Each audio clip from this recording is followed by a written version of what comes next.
ကဲအားလုံးပဲမင်္ဂလာပါနော်ကိုမများအားလုံးပဲမင်္ဂလာရှိတော့ကျွန်တော်မိသားစုကိုမတွေအချိန်ခါလေးပါပဲဗျကဲကျွန်တော်ကိုမတွေအခုလာမယ့်ပွဲအတွက်ပေါ့နော်ဟိုမကျော်ကျွန်တော်ကိုမတွေစိတ်ခေါ်ပတ်တီးတစ်လုံးပေါ့နော်လာရောက်ပြသခြင်းဖြစ်ပါတယ်ဗျကဲမိသားစုကိုမတွေအားလုံးပဲ30ရက်နေရပြီးတော့31ရက်နေ့အထိနော်ဒီ3ရက်တည်းမှာမဖြစ်မနေထွက်ပေးရမယ်စိတ်ခေါ်ပတ်တီးတစ်လုံးကျွန်တော်မိသားစုကိုမတွေကဲရချင်ပါတယ်ဆိုတဲ့မိသားစုကိုမတွေလိုချင်ပါတယ်ဆိုတဲ့မိသားစုကိုမတွေအတွက်နော်အားလုံးပဲလာရောက်ပြသပေးတာဖြစ်ပါတယ်ဗျကဲဒီကျွန်တော်ကိုမတွေအားလုံးပဲဒီဗီဒီယိုဖိုင်လေးကိုကြည့်တဲ့မိသားစုကိုတွေမတွေတမ်းမှာနော်လူသစ်ကိုမတွေပါလာခဲ့မယ်ဆိုရင်တော့နော်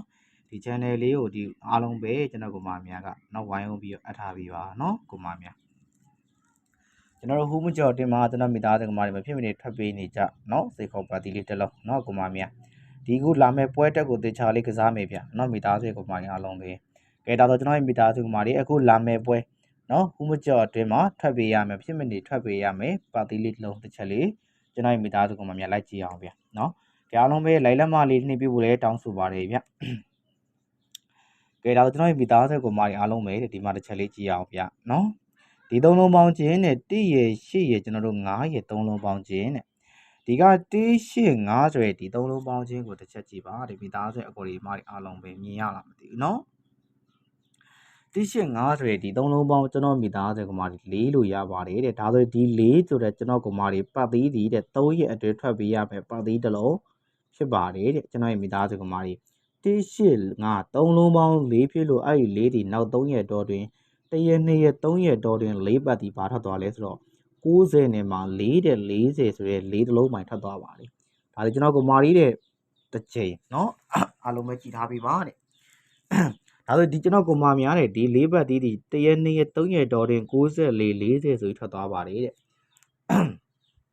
့ဒါဆိုကျွန်တော်ရဲ့မိသားစုကိုဒီမတွေအားလုံးပဲတဲ့နောက်တစ်ဆိုင်ကိုထပ်ကြည့်မယ်ဆိုရင်တော့ဒီ3လုံးပေါင်းခြင်းတဲ့နော်1ရယ်ခွန်ရယ်4ရယ်3လုံးပေါင်းခြင်းဒီ1ဒီခွန်ပေါင်းခြင်းက8ကို4နဲ့ပေါင်းဒီ3လုံးပေါင်း2တဲ့အဲ့ဒီ2ဒီကျွန်တော်ကိုမလေးတဲ့နောက်3ရက်တွင်ထွက်ပေးရမယ်ပတ်သီးဖြစ်ပါတယ်တဲ့ဒါဆိုကျွန်တော်ကိုပိုင်2ချိန်မြောက်ပတ်သီးလေးကြည့်ပါတဲ့ဒီ1ရက်2ရက်3ရက်တော့တွင်2ပတ်သီးနဲ့ဘာထွက်သွားလဲကြည့်ပါတဲ့26ဆိုတော့ဒီက2တလုံးပိုင်ဖြစ်ပါတယ်ဒါဆိုကျွန်တော်ကိုညီမတွေအားလုံးပဲတဲ့3ချိန်မြောက်ပတ်သီးကိုလည်းကျွန်တော်တို့ဆက်ပြီးတော့ကြည့်ပါမယ်တဲ့နော်နောက်3ရက်တော့တွင်ထွက်ပေးရမယ်ပတ်သီးလေးဒီဘယ်လိုထည့်ရလဲဆိုတော့ဒီကကျွန်တော်မိသားစုကမာတွေတဲ့9ပေါင်းခြင်းတဲ့ဒီ9ဇောင်းပေါင်းခြင်း3ညရှိပါတယ်ဒီက1ခွန်ဆိုတဲ့1ထိန်းနဲ့ဆက်ပေါင်း9တဲ့ဒီ3လုံးပေါင်း1လို့ရပါတယ်အဲ့ဒီ1ဆိုတဲ့1ပတ်တီးဒီကျွန်တော်ရဲ့ကိုရီမတွေအားလုံးပဲတဲ့နောက်3ရက်တော်တွင်မှာထွက်ပေးရမယ်ပတ်တီးတစ်လုံးဖြစ်ပါတယ်တဲ့ဒါဆိုဒီ1ပတ်တီးဒီတဲ့နောက်3ရက်တော်တွင်မှာ1ရက်2ရက်3ရက်တော်တွင်မှာပါထွက်သွားလေဆိုတော့30ဆိုသော1ပတ်တီးဖြစ်ပါတယ်တဲ့ဒါဆို4ချိန်မြောက်ပတ်သီးကိုကျွန်တော်ရဲ့မိသားစုကမာတွေစက်ကြည့်မယ်ဆို4ချိန်မြောက်ပတ်သီးလဲအဲ့ဒီအပေါ်ကလမ်းကြောင်းတိုင်းပဲ4ရဲ့ဒီက9ရဲ့ပေါင်းခြင်းက6ပါ6ကို1နဲ့ပေါင်း3လုံးပေါင်း3ညဒါဆိုရင်အဲ့ဒီ3ညဆိုတော့ပတ်သီးဒီကျွန်တော်ရဲ့မိသားစုအကိုရီမတွေအားလုံးပဲတဲ့နောက်တဲ့3ရက်အတော်လေးမှာထွက်ပေးရမယ်4ချိန်မြောက်ပတ်သီး3ညပတ်သီးပါတဲ့1ရက်2ရက်3ရက်တော်ထဲမှာ3ညပိုင်း3ညပတ်သီးနဲ့30 40ဆိုပြီးကျွန်တော်တို့3ညတစ်လုံးဆက်ပြီးတော့ထွက်သွားပေးပါတယ်ဒါဆိုကျွန်တော်ရဲ့မိသားစုအကိုရီမတွေအားလုံးပဲတဲ့9ချိန်မြောက်ပတ်သီးကိုဆက်ပြီးတော့ကြည့်ပါမယ်တဲ့9ချိန်မြောက်ပတ်သီးကိုကျွန်တော်တို့မတွေဘယ်လိုဆက်ရလဲဆိုတော့ဒီ3လုံးပေါင်းခြင်းတဲ့ဒီက9ရဲ့ကျွန်တော်မိသားစုရဲ့6ရဲ့ပေါင်းခြင်းဒီ9ဒီ6ခွာနှလုံးပေါင်း1ကို9နဲ့ဆက်ပေါင်း3လုံးပေါင်းကျွန်တော်ကိုမများတဲ့6ပါဒီ6ဆိုတော့6ပတ်သီးဒီကျွန်တော်ရဲ့မိသားစုကိုမတွေတဲ့နောက်3ရက်တော်တွေထွက်ပေးရမယ်9ချိန်မြောက်ပတ်သီး6ပတ်သီးပါတဲ့ကြည့်ပါတဲ့နောက်3ရက်တော်တင်းမှာဒီ3လုံးပေါင်း6ပတ်သီးဒီနောက်3ရက်တော်တင်းထွက်ပေးရမယ်3ရက်တော်တင်းမှာ1ရက်2ရက်3ရက်တော်တင်းမှာ26ဆိုတော့ဒီက6ပတ်သီးဆက်ပြီးတော့ထွက်သွားပေးပါတယ်တဲ့ဒါဆိုကျွန်တော်ရဲ့မိသားစုအကိုရီမတွေအားလုံးပဲနောက်တော့6ချိန်မြောက်ပတ်သီးကိုဆက်ပြီးတော့ကြည့်မယ်ဗျ6ချိန်မြောက်ပတ်သီးဒီဘလို့ဆက်ပြီးတော့ရလဲဆိုတော့မိသားစုအကိုရီမတွေအားလုံးပဲတစ်ချက်လေးကြည့်ရဒီ3လုံးပေါင်းခြင်းတဲ့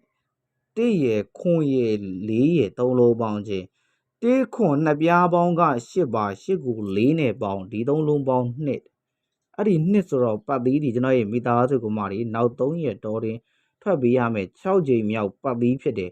ဒီ2ပတ်သီးဒီတဲ့နောက်3ရက်တော်တင်ပါတဲ့1ရက်2ရက်3ရက်တော်တွင် ဒီနှစ်ပတ်သည်နဲ့ဘာထွက်သွားလဲ26ဆိုတော့ဒီကနှစ်တလုံးပိုင်ပါတဲ့ပထမတော့ကလည်းကျွန်တော်တို့နှစ်ပတ်သည်ပဲထွက်သွားပြီတဲ့ဒီမှာ6ချိန်မြောက်ပတ်သည်နှစ်ပတ်သည်1ရက်2ရက်3ရက်တော့တွင်26လို့ထွက်ပါတယ်ဒါဆိုကျွန်တော်ရဲ့ကိုမတွေပတ်သည်လေးကိုတစ်ချက်လေးကြည့်မယ်နော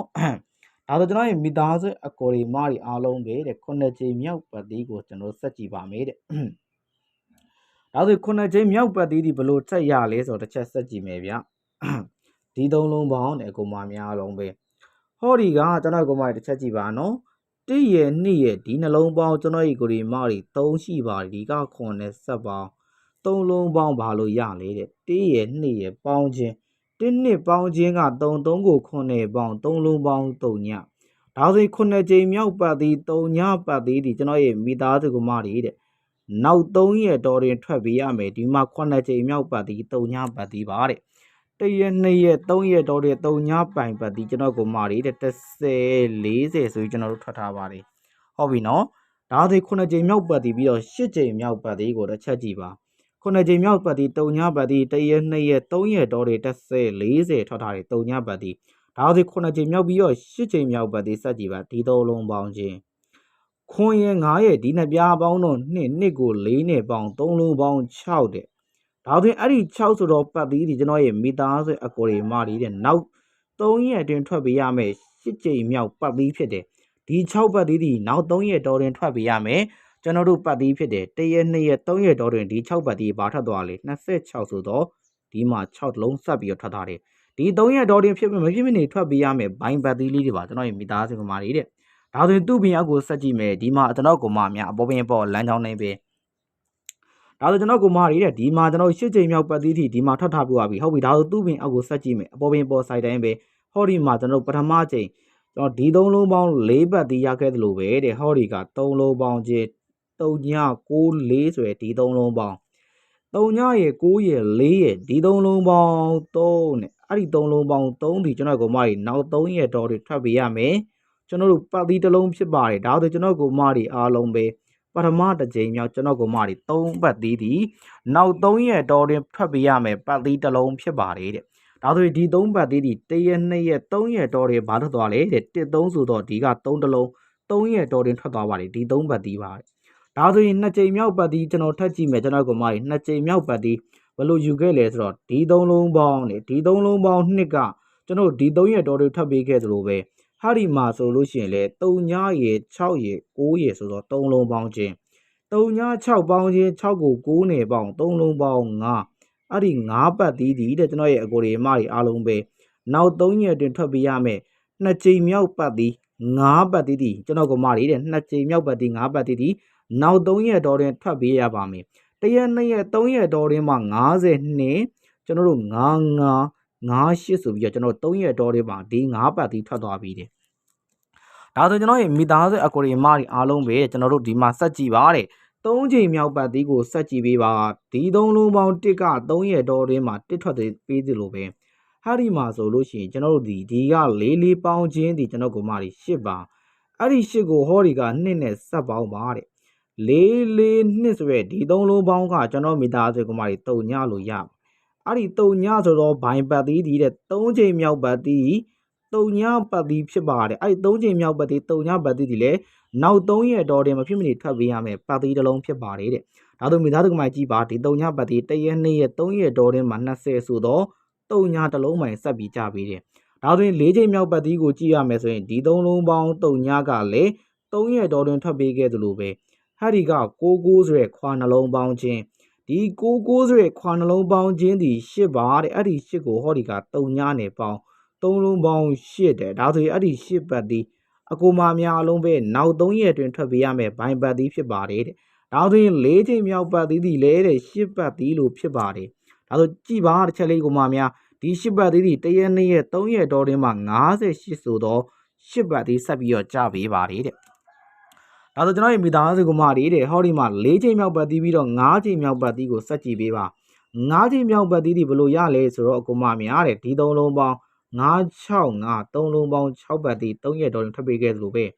ဲဟာဒီက4ရဲ့9ရဲ့ပေါင်းခြင်း9ကိုဒီ9နဲ့ပေါင်းခြင်း3လုံးပေါင်း8အဲ့ဒီ8ပတ်သည်ဒီကျွန်တော်ရဲ့မိသားစုကမတွေတဲ့နောက်3ရက်တွင်ထွက်ပေးရမယ်ပတ်သည်ဖြစ်တယ်ဒါဆိုရင်5ချိန်မြောက်ပတ်သည် 8ပတ်ဒီတစ်ချက်ကြည့်ပါတဲ့1ရက်2ရက်3ရက်တော်တွင်းမှာပဲကျွန်တော်တို့58လို့ပဲစက်ကြပေးတယ်ဒါဆို6ချိန်မြောက်ပတ်သီးလည်းထပ်ကြည့်ပေးပါဆိုရင်ကျွန်တော်ဒီ3လုံးပေါင်း2ကအကူမာများ3ရက်တော်တွင်းမှာကျွန်တော်26ကျသလိုပဲဟာဒီမှာလေအပေါ်ပင်ပေါ်ဆိုင်လမ်းကြောင်းတိုင်းပါပဲတဲ့3ညရ6ရ9ရဆိုတော့3လုံးပေါင်းခြင်းဒီဒေ3လုံးပေါင်းခြင်း3ဆိုတာဖြစ်လို့တဲ့အဲ့ဒီ3ဆိုတဲ့ပတ်သီးဒီနောက်3ရက်တွင်ထွက်ပြီးရပါမယ်ဒါဆိုရင်6ချိန်မြောက်ပတ်သီးဒီ3ပတ်သီးဖြစ်ပါတယ်6ချိန်မြောက်ပတ်သီး3ပတ်သီးဒီ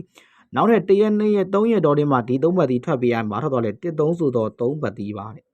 ်နော်ဒါဆိုကျွန်တော်ကိုမားရီတဲ့9ချိန်မြောက်ပတ်သီးလေးကိုလည်းတစ်ချက်ဆက်ပြီးတော့ကြည့်ပေးပါ9ချိန်မြောက်ပတ်သီးဒီလည်းဘယ်လိုရလဲဆိုတော့ဟောဒီမှာပေါ်ပင်ပေါ်ဆိုင်တိုင်းပဲဒီ3လုံးပေါင်း3ညဖြစ်လို့အဲ့ဒီ3ညပတ်သီး3ရက်တော်တွင်ထွက်ပေးခဲ့သလိုပဲအဲ့ဒီက1ရ3ညရ6ရ3လုံးပေါင်း3ည1 6ဆိုတော့3လုံးပေါင်းခွန်လို့ရပါတယ်အဲ့ဒီခွန်ပတ်သီးဒီကျွန်တော်ရဲ့မိသားစုအကူမာများတဲ့နောက်3ရက်တော်တွင်ထွက်ပေးရမယ်9ချိန်မြောက်ပတ်သီးဖြစ်တယ်ခွန်ပတ်သီး1ရက်2ရက်3ရက်တော်တွင်မထတော့လဲ1ခွန်ဆိုတော့ခွန်တစ်လုံးမှဆက်ထပ်ပေးတယ်ဒါဆိုရင်8ချိန်မြောက်ပတ်သီးဒီလဲကျွန်တော်ရဲ့မိသားစုကူမာများဘာလို့ဆက်ရလဲတဲ့8ချိန်မြောက်ပတ်သီးကြည့်ပါတဲ့ဒီ3လုံးပေါင်း6ဖြစ်လို့အဲ့ဒီ6ပတ်သီး3ရက်တော်တွင်မှာ26ကျသလိုပဲဟာဒီမှာလေအပေါ်ပင်ပေါ်လမ်းကြောင်းတိုင်းပဲဒီ3လုံးပေါင်းခြင်းတဲ့6လေးပေါင်းခြင်းက3ညပါခွန်နယ်ပေါင်းခြင်းဒီခွန်ပါပဲဒါဆိုရင်8ချိန်မြောက်ပတ်သီးဒီလဲခွန်ပတ်သီးဖြစ်လို့အဲ့ဒီခွန်ပတ်သီးဒီလဲနောက်တဲ့ကျွန်တော်ကမှ3ရက်တော်တွင်ထွက်ပေးရမယ်8ချိန်မြောက်ပတ်သီးခွန်ပတ်သီးကြည့်ပါ3ရက်တော်တွင်မှာလဲ1ခွန်ပဲဆက်ထွက်ပေးထားတယ်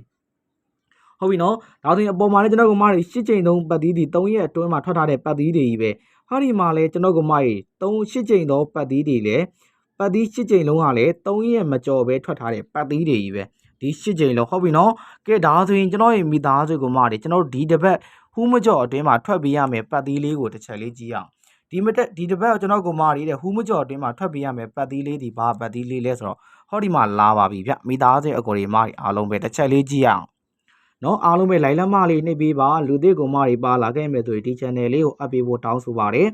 နော်ကြိုက်တယ်ဆိုရင် okay လေးတွေမှတ်ပေးခဲ့ပါလူဟောင်းကိုတွေမတွေကလူသစ်ကိုမတွေကဟုတ်ပြီနော်လိုက်လက်လက်မလေးတွေအားမနေပါနဲ့နော်မိသားစုကိုမများအားလုံးပဲ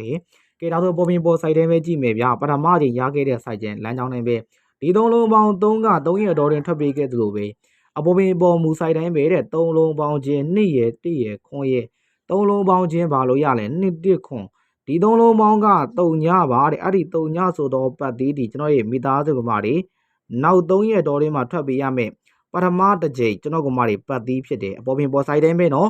နောက်3ရက်တော်ထွက်ပေးရမယ်ဆိုတော့ဒီတစ်ပတ်ဟူးမကျော်တင်မှာထွက်ပေးရမယ်ပတ်သီးဖြစ်တယ်ပေါ့ဗျာဟုတ်ပြီဒါဆိုကျွန်တော်ကမာ2ကြိမ်မြောက်ပတ်သီးကိုလည်းဆက်ကြည့်မယ်အပေါ်မှာထွက်ခဲ့တဲ့လမ်းကြောင်းတိုင်းပဲဒီ3လုံးပေါင်း9က3ရက်တော်တွင်ထွက်ပေးခဲ့သလိုပဲဟောဒီကကျွန်တော်တို့2ရက်3ရက်ကြီးကကျွန်တော်တို့9ရက်3လုံးပေါင်းခြင်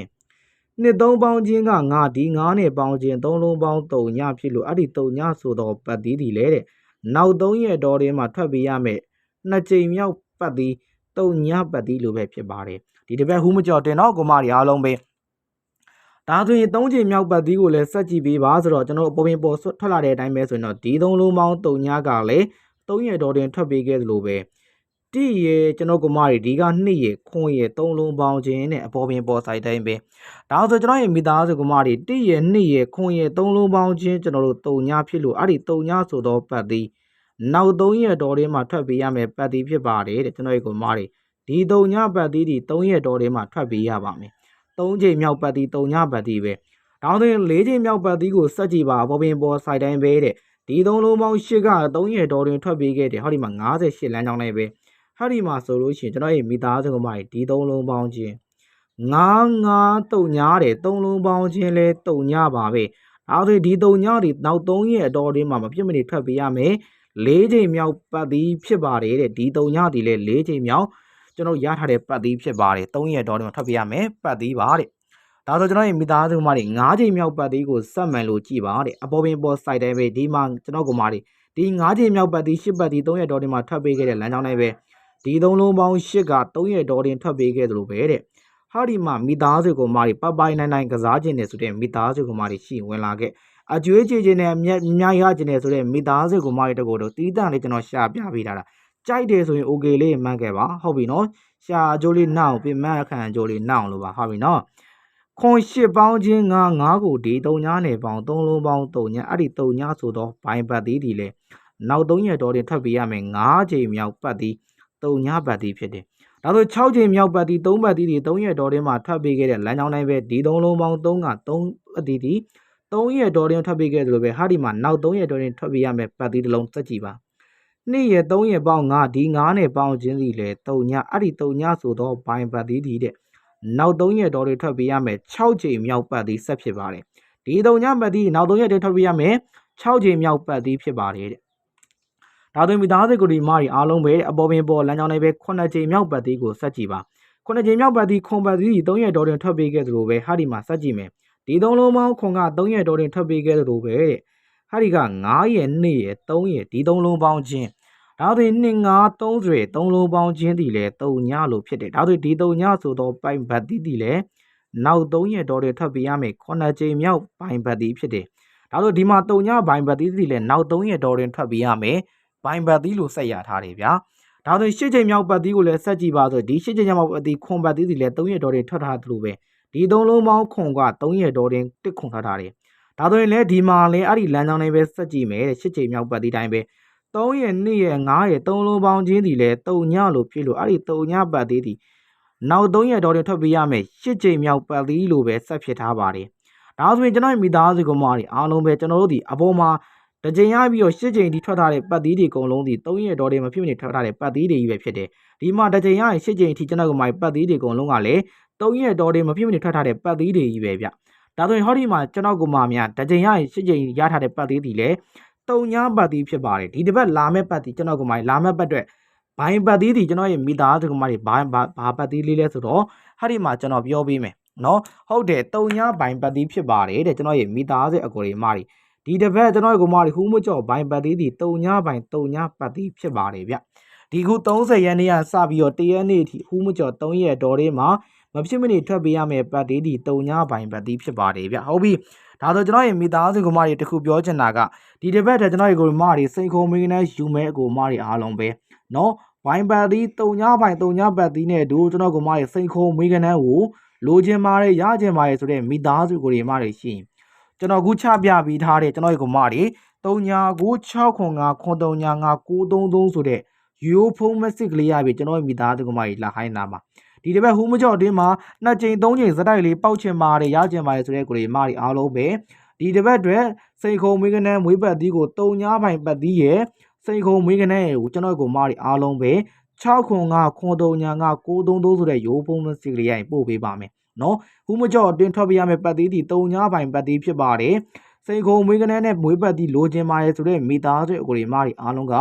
6ခွန်5ခွန်3ည5 933ဆိုတဲ့ရိုးဖုံးမက်ဆေးလေးရပဲဟိုင်းမယ်ဘေးငွေလုံးဝကြိုပေးစရာမလိုဘူးယုံကြည်မှုနဲ့ပဲကျွန်တော်ကိုမတွေပေးမယ်တရားရာခိုင်နှုန်းအာမခံမှုနဲ့ပေးမယ်ကျွန်တော်ရဲ့မိသားစုအကိုတွေမတွေအားလုံးပဲအစင်ပြီးတော့ထဲထိုးပေးနိုင်ပါတယ်ဂရိတီပါတယ်ဆိုတဲ့မိသားစုကိုမတွေအားလုံးကကျွန်တော်ခုချပြပေးထားတဲ့ဖုန်းနံပါတ်ရဲ့ရိုးဖုန်းမက်စစ်ကပဲကျွန်တော်ကိုမတွေဟိုင်းပြီးတော့မွေးကနန်းကိုလာယူပါနော်ဟိုးမကြော့တင်းမှာ2ကြိမ်3ကြိမ်စက်တိုက်ထွက်ရမယ်စိန်ခုံမွေးကနန်းကိုကျွန်တော်ရဲ့မိသားစုများအထံကျွန်တော်ပို့ပေးပါမယ်ဟုတ်ပြီနော်အခုပေါ်မှာကျွန်တော်ချပြပေးထားတဲ့ဖုန်းနံပါတ်နော်